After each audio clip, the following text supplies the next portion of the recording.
Hey everyone, it's Kristen. So today I wanted to share with you one of my, I guess you'd call them like action figure sets, which, I don't really normally share too much of the new stuff I have just because, it's kind of like easily accessible, I guess. But I was just kind of really excited about this set, and I remember I actually showed you guys it in a different video where I've shown you the rest of my collection in a different room.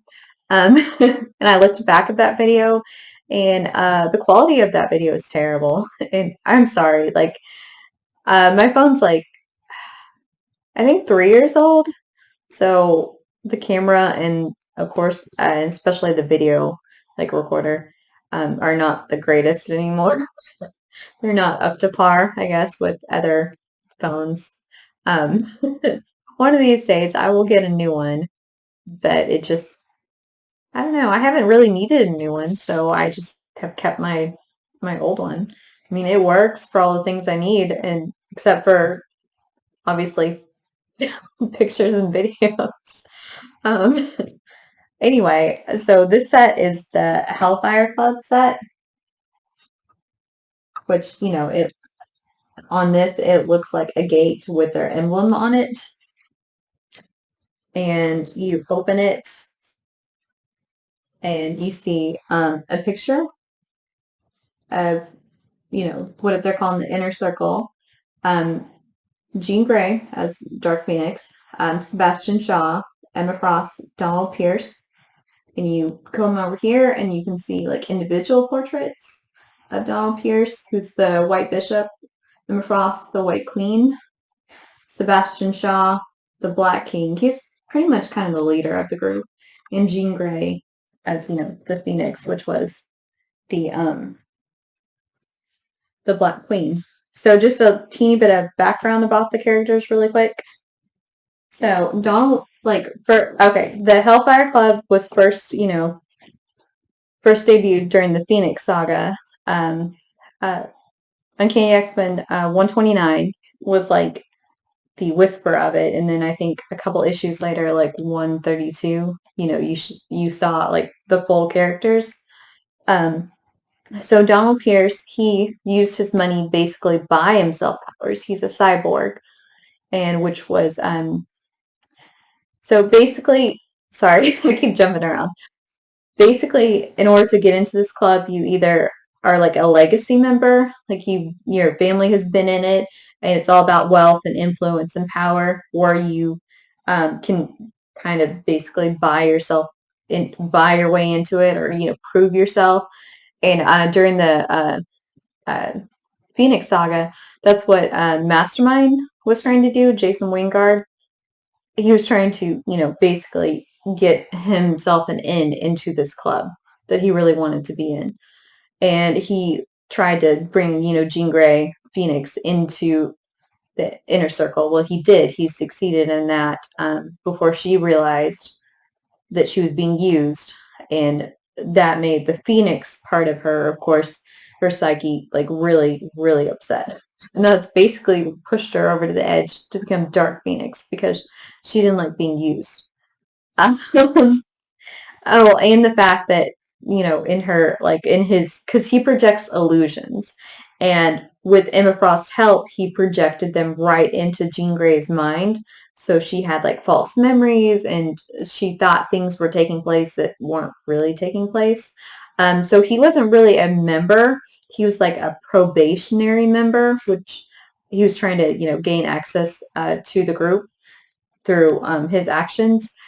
So, yeah, seeing Cyclops like die, that's kind of basically what pushed her over the edge completely. So, and that's what kind of basically transformed her into Dark Phoenix. And he's actually responsible, Mastermind, for a lot of stuff. Like he broke up Wolverine's wedding and made his, bride Yuriko. I think I'm pronouncing that right. You know me. I have, issues with pronunciation. I hope I'm pronouncing it right. Could be wrong, and if I'm wrong, I apologize. You know, he Mastermind convinced her to call off the wedding, and he convinced the X-Men that Jean Grey's clone, Mr. Sinister, was responsible for that. Was actually Dark Phoenix reincarnated. The clone's name was Madeline Pryor, and actually Scott had a relationship with her and married her, and big mess. Anyway, sorry, I'm off subject. He messed with a lot of things. He messed with a lot of people. um, but he ended up dying of the legacy virus. And like he's been brought back, a couple times, like in flashbacks and things like that. But he was just never the big bad villain that some other X-Men villains were, even though he was pretty powerful if you look at it. So anyway, Donald Pierce used his money to buy himself and a spot in the club, and he became a cyborg. And he actually, when the X-Men were in Australia, he was the leader of the group of Reavers, the cyborgs. They actually took over their base when they went to Australia after the Fall of Mutants storyline. So he was pretty much, bent on revenge, especially on Wolverine, because Wolverine kind of like almost tore off his arm, his cybernetic arm. So and he like is, like I said, he's responsible for the Reavers, the cyborgs, that are an enemy of the X-Men, like to hunt them down, sort of thing. And of course, Emma Frost, she's pretty well known. She is wealthy in her own right. At least, she was when she joined this group, Frost Enterprises, or I think it's Industries. Anyway, she comes from money, so she has money. So that's how she. And plus, she's a telepath. She's a pretty powerful telepath in her own right. So she, was the White Queen. She was instrumental in making Jean Grey into, compliant, because she helped Mastermind project his illusions and stuff into her mind directly. So, her, and then Donald Pierce and Sebastain Shaw, and of course Jean Grey. And she's been an enemy of the X-Men and a teammate. She ran like her own X-Men Academy, the Massachusetts Academy, and had her students were called the Hellions, and they all died in the battle with the Sentinels and Trevor Fitzroy, time traveling mutant guy. Anyway, sorry, I get off subject. I get off track. He he has to use mutants to sustain him and sustain his powers and stuff. And anyway, so her students were all killed, and that messed her up. And basically, then she got to, she was headmistress of, along with Banshee, of the Generation X class that Jubilee was a member of. And then she, et cetera, et cetera, et cetera. And then she became an X-Men. She's had a complicated relationship with Cyclops. He kind of cheated on Jean with her uh, in their minds. It, like I said, it's kind of weird. And now their relationship is still complicated. And Jean died and has come back, and died and come back, and she's back, and so it's still complicated. It's their relationship is complicated, and then Scott's kind of in the middle of it. Anyway, comic books, superheroes, soap opera, basically. And then Donald Pierce, he actually like is a genius, and he's a mutant. Or Sebastain Shaw, sorry. He's a mutant, and he can take force directed at him and reabsorb it and into strength. And he was portrayed by Kevin Bacon in the X-Men First Class movie.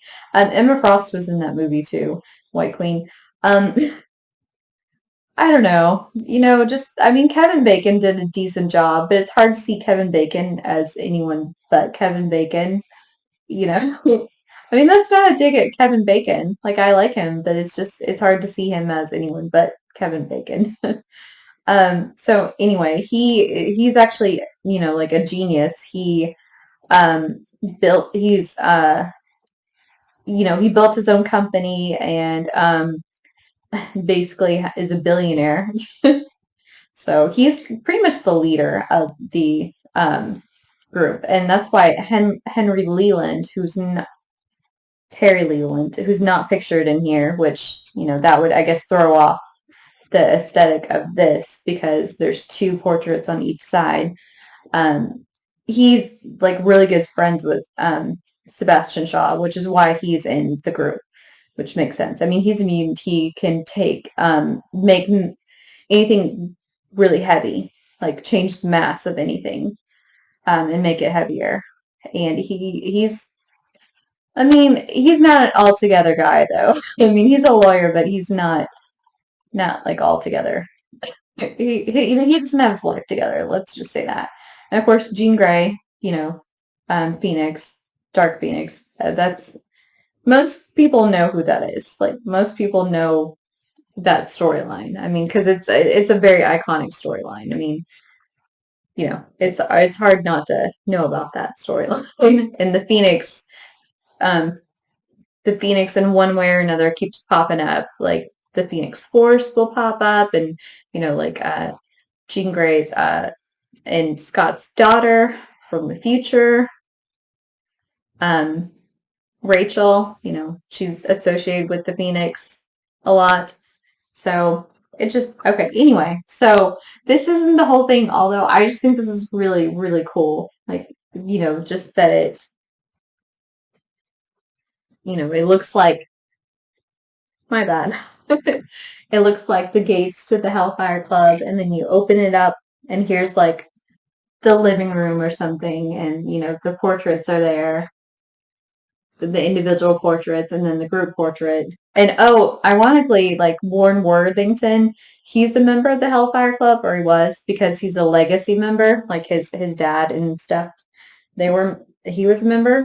And if you look at this, there's a note right there.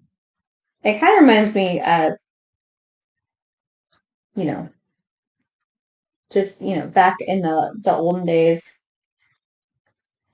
when they would seal their letters with a wax signet to, the signet ring so that you knew that, yeah, this was theirs and this was their seal so that it couldn't be opened by anyone else. So if you opened it, I'm trying, it says, Manhattan, New York. And basically, it's just inviting you to the Hellfire Club. Dear friend, you are cordially invited to the ranks of the society with a most exclusive membership. Entry into this organization has always been a matter of nobility, but a select few have ascended on the shoulders of sheer prestige and influence. It is to the latter group that you belong. In brief, your reputation precedes you. Inquiries have been made. A plan has been set in motion. The express benefits of membership are many, although their cost is high. If you can survive the viper's pit of revolving alliances and hidden agendas, a gilded future awaits. It is very seldom that the inner circle removes the shroud of secrecy and steps forward in pursuit of a new initiative. You would do well to heed their call. The circle awaits your response for now. And it has everyone's signatures: Sebastain Shaw, Jean Grey, Emma Frost, Donald Pierce.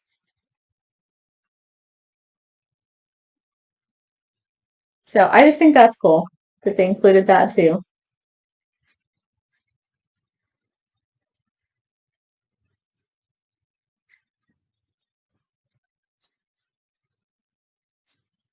I'll put that back later. And then see, you have the figures, which and then like the background, you can even see like this thing in the back is like the living room or the room where the inner circle meets. because you can see the portraits, and there's a grandfather clock and windows. Well, actually, those are just, I think, windows. Let me see. Have I ever taken this out?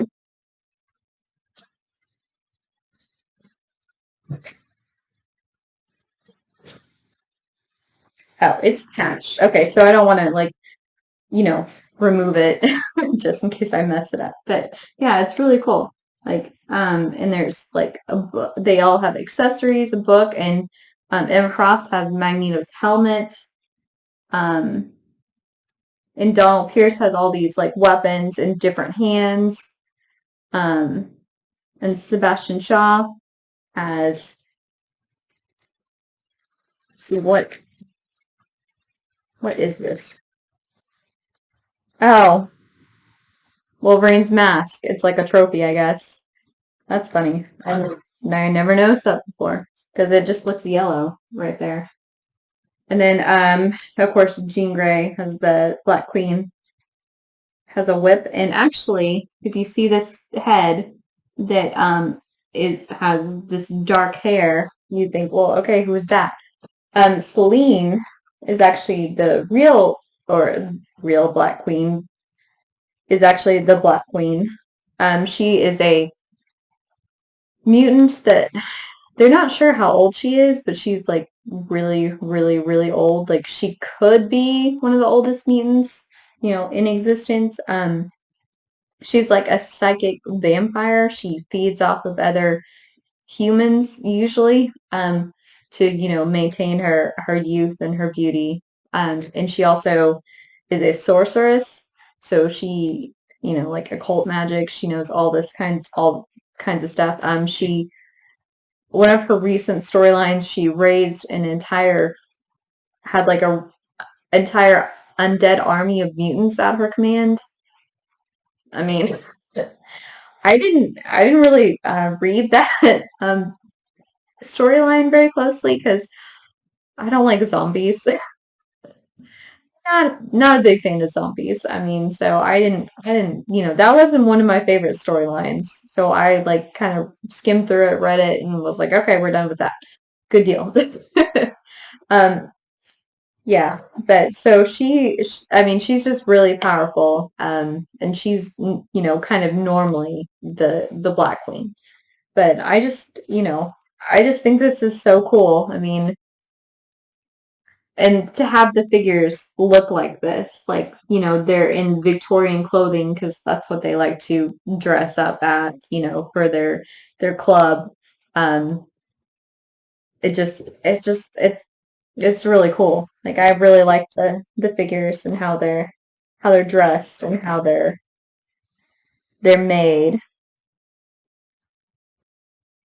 I think, well, this is my second White Queen figure. I have like the one where she's like in her Generation X headmistress look. I have that one, and then I have this one, and of course, Jean Grey as the Black Queen is just really cool. Like I said, I just really thought this was really cool, and I just wanted to share it with you. Um, and here's this again. Just, yeah, I just thought it was really cool. This is one of my things that I think is one of the neatest action figure sets that I have in my collection. And I actually got this from one of my friends for my birthday, like a couple years ago. Yeah, like I said, my friends know what I like. If they give me anything superhero related, I'm happy. So I hope you enjoyed this video, and I hope that you will join me in the future for more videos. Until next time, bye.